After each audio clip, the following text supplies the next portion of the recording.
So, welcome student, welcome to the session of ellipse.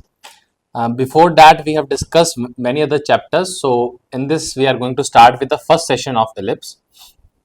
This is the first session for our ellipse. And as you know, all these sessions are for your JEE Mains, JEE Advanced, NDA and all other examination. तो अभी हम ज़्यादा समय waste ना करके chapter पे आते हैं. फर्स्ट ऑफ ऑल हम इसका इंट्रोडक्शन देखेंगे.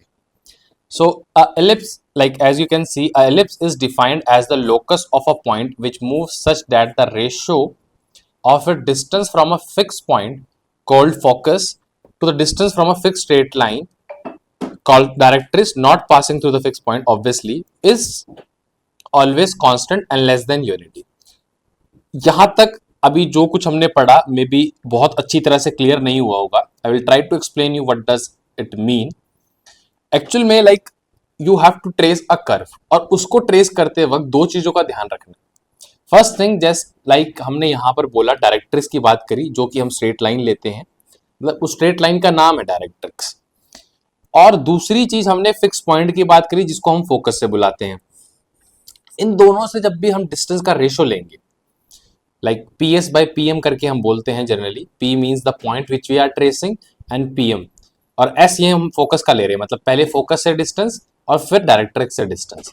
उन दोनों का रेशियो हमेशा लेस देन 1 आएगा और इसी पर्टिकुलर रेशियो को हम E भी बोलते हैं, E नाम से बुलाते हैं. तो इसका मतलब E लेस देन यूनिटी होता है एलिप्स के लिए.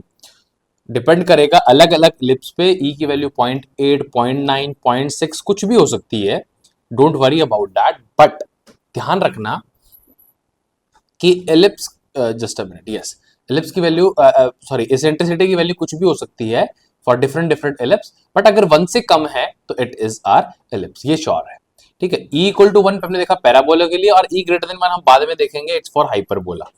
ठीक है. बट अभी ध्यान रखना E 0 से 1 जब भी आपको मिलता है, 0 नहीं होता ellipse but sorry eccentricity, but 0.001 भी अगर कुछ ऐसा होता है तो वो एलिप्स के लिए ही होगा. 1 एग्जैक्टली होने पे वो पैराबोला बन जाएगा. I hope you got this point. तो इसमें यही बोला था, जो पूरी लाइन मैंने पढ़ी है इसमें यही एक्सप्लेन किया है. थोड़ा सा और डायग्रामेटिकली भी देखेंगे but let's understand more thing. The constant ratio is denoted by E, obviously मैंने आपको बता दिया है, and is known as eccentricity of the ellipse. This all thing I have told you.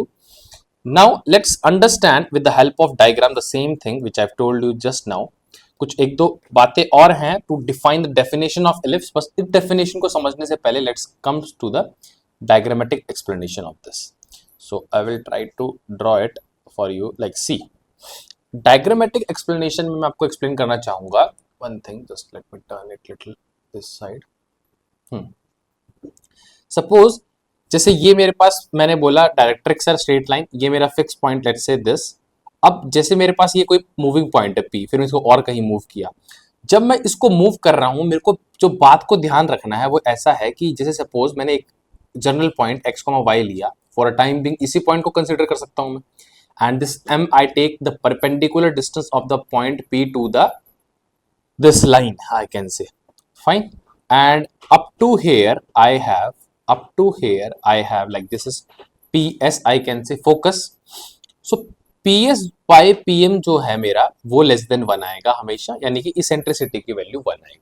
और ये P ऐसे ही मूव करेगा हमेशा कि इसकी वैल्यू मतलब इसेंट्रिसिटी ऑब्वियसली फिक्स रहेगी, मतलब 1 जैसे मान के चलो हमने 0.8 इसेंट्रिसिटी ले ली तो उस एलिप्स के लिए यानी कि कोई भी पॉइंट अगर आप कोई भी जनरल पॉइंट उठाते हो इस एलिप्स पे हमेशा उसकी इसेंट्रिसिटी यानी कि इसका रेशो 0.8 रहेगा.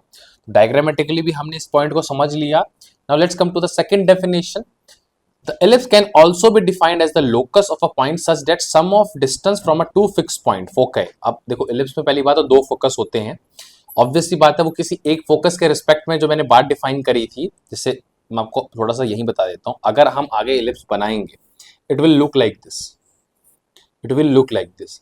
अब एक फोकस के लिए एक डायरेक्ट्रिक्स, सपोज इसको मैंने S1 बोला, इसको S2 बोला और फिर ये अलग डायरेक्ट्रिक्स, इसकी ये डायरेक्ट्रिक्स है, इसकी ये डायरेक्ट्रिक्स है.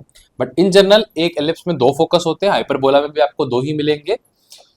तो उसका डिस्टेंस कांस्टेंट है, वो क्या है वो हम आगे पढ़ेंगे. 2a के बराबर आता है जनरली, हम 2a के बराबर लेके उसको सॉल्व करते हैं बेसिकली. बट आप ये समझो SP प्लस SP डैश, मतलब अगर मैं आपको और एक्सप्लेन करूं तो if I draw the ellipse like this और एक general point low, suppose this is my H, this is my H dash, मतलब दो फोकस, और यहां से यहां का डिस्टेंस यानी कि P S plus P S dash, मतलब P S plus P S dash एक कांस्टेंट वैल्यू आता है।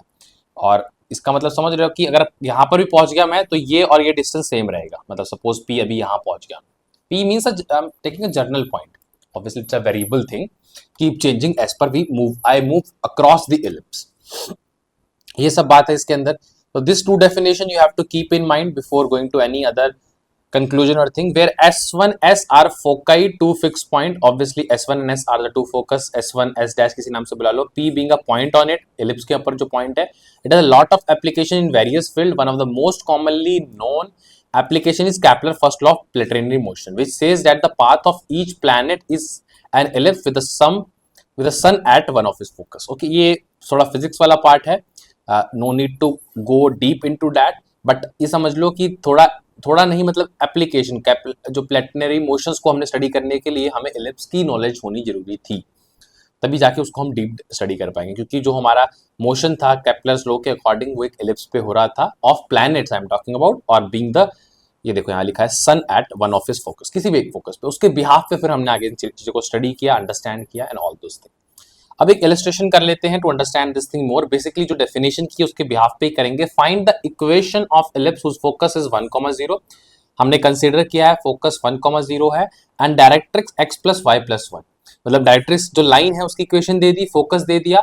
अब कुछ नहीं, जनरल पॉइंट मान लूंगा मैं पी एक्स वाई, इससे इसका डिस्टेंस निकालूंगा, इससे इसका डिस्टेंस निकालूंगा, दोनों को इक्वेट कर दूंगा, आई विल बी हैविंग, और ऑब्वियसली इक्वेट तो नहीं करूंगा, मतलब इनका रेशो लूंगा P S by P M, और उसको मैं इक्वेट करूंगा ई से, जो कि यहाँ दिया हुआ है ई इज इक्वल टू 1/√2। ठीक है, this question was earlier had come in your JEE Mains examination. तो ये बस मेरे को लगाना है, P S I can easily found, obviously P को मैं एक्स वाई लेने वाला हूँ, P M I can easily found because मेरे को पता है how to find a distance of a point from a straight line, how to find a distance of a point to other point with the help of the distance formula. So if I know both the thing, I will directly go through it. So let's go to the solution. I will use this pre-written theory to explain you. Using the definition of ellipse, we can easily get the equation of ellipse. Okay, what I have said earlier.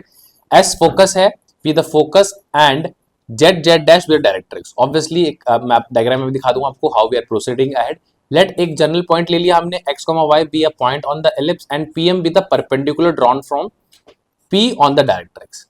Okay, perpendicular drawn from P on the directrix, ये भी हमने ले लिया, P M distance मान लिया। अब diagram आ रहा है, देन बाय डेफिनेशन हम ये ऑब्वियसली बोल सकते हैं कि S P by P M कह लो या फिर S P is equal to E P M, एक ही बात है ना, ये जब इधर जाएगा तो वही बात हो जाएगी। Where E is equal to 1/√t दिया है, इसका स्क्वायर बोथ साइड करेंगे। स्क्वायरिंग बोथ साइड से बड़ा आसान है आपका, जैसे अगर मैं डिस्टेंस फॉर्मूला से बताऊं, एक मिनट में डायग्राम की मैं यहाँ बना हुआ तो हेल्प लेता हूँ। देखो ये मेरा था लाइक डायरेक्ट्रिक्स की इक्वेशन, ये फोकस था, फोकस आपको शायद 1,0 दिया हो, let me just check, yes 1,0 दिया है। तो आप जो ये पी एस डिस्टेंस निकालोगे, कैसे निकालो, x माइनस 1 का whole square plus y minus 0 का होल स्क्वायर का अंडर रूट, यही तो डिस्टेंस फॉर्मूला है। तो that is what we have done here, x minus 1 का होल स्क्वायर, y माइनस, क्योंकि इसका स्क्वायर हो गया तो अंडर रूट रिमूव हो जाएगा, ई स्क्वायर की वैल्यू 1/2 हो जाएगी। और जब भी हम निकालते हैं ax plus B Y plus C over under root A square plus B square, ये होता है distance of a point from a line. Since यहाँ पॉइंट एक्स वाई था तो x और y रहेगा, यहाँ पर देखो x1, y1 आता है, मतलब जो भी पॉइंट है उसको हम यहाँ x1 और y1 की जगह पुट कर देते हैं। Obviously in this case the point is in the form of x and y, so x plus y plus 1 आ जाएगा, अंडर रूट 1 प्लस 1 हो जाएगा, 1/2 ये सब हो गया। स्क्वायरिंग बोथ साइड जैसे ही मैं करूंगा, I can easily solve, cut out the things, और फाइनली मेरे को ये इक्वेशन मिल जाएगी। ठीक है, I am just saving your time on the very, because focus is for understanding, the deep understanding, calculation वाला पार्ट ऑब्वियसली आप जब करोगे, बिकॉज ऐसा नहीं है just to listen it, you have to solve by your hand also. तो in this class we are going to study only up to this, we have various other thing to focus upon, ये मैंने आपको बताई दिया, थोड़ा सा बस एक जनरल जो लास्ट का पार्ट है that I will cover, this diagram you can understand very easily, simple calculation थी। एक क्या होता है जर्नल, ये थोड़ा सा आप एक नोट पॉइंट लगा लो, फिगर तो चलो पीछे चले गए, ये पॉइंट पीछे यहाँ होना था, फिगर वर्ड लिखा होना, फाइन। बाकी इस पॉइंट पे समझो, एक नोट है छोटा सा, the general equation of conic can be written as, किसी भी कॉनिक के लिए है, ए बी सी इनकी वैल्यू पे डिपेंड करेगा, दैट इज ये इलिप्स है क्या है, बट मैं आपको बता देता हूँ, अगर ये इलिप्स है, एक मिनट, हाँ, इफ इक्वेशन रिप्रेजेंट्स इलिप्स, इसका मतलब कि ये कोई इट्स नॉन डीजनरेट, इसका मतलब कि ये दो लीनियर फैक्टर में फैक्टराइज नहीं की जाएगी, मतलब सीधी सी बात है, अगर ये इलिप्स है तो उसके लिए कंडीशन क्या होगी, डेल्टा जीरो नहीं होगा, मतलब इसकी वैल्यू जीरो नहीं होगी, ध्यान रखो, ए बी सी इसमें डायगनली है, एच जी एफ करके किसी भी याद रख लो, या फिर एफ जी एच, जैसे भी आपको याद रखना है। ठीक है, ऐसे या फिर ऐसे वटेवर, बट ये आपको याद रखना पड़ेगा। इसकी वैल्यू 0 नहीं आएगी, साथ में आपको एच स्क्वायर भी लेस देन ए बी मिलेगा। अगर ये दो कंडीशन सेटिस्फाई होती हैं आपकी जनरल कोनिक इक्वेशन के लिए, तो it means you can easily से it is a ellipse equation. ये हो गया, बाकी आपके पास और बहुत तरीके हैं इसेंट्रिसिटी से चेक करने का, वो डिपेंड करेगा क्वेश्चन पे। तो in this lecture we are going to study up to this only. In the next lecture, we are going to continue from where we have left. So, thank you so much for attending lecture. We'll be meeting soon in the next lecture now.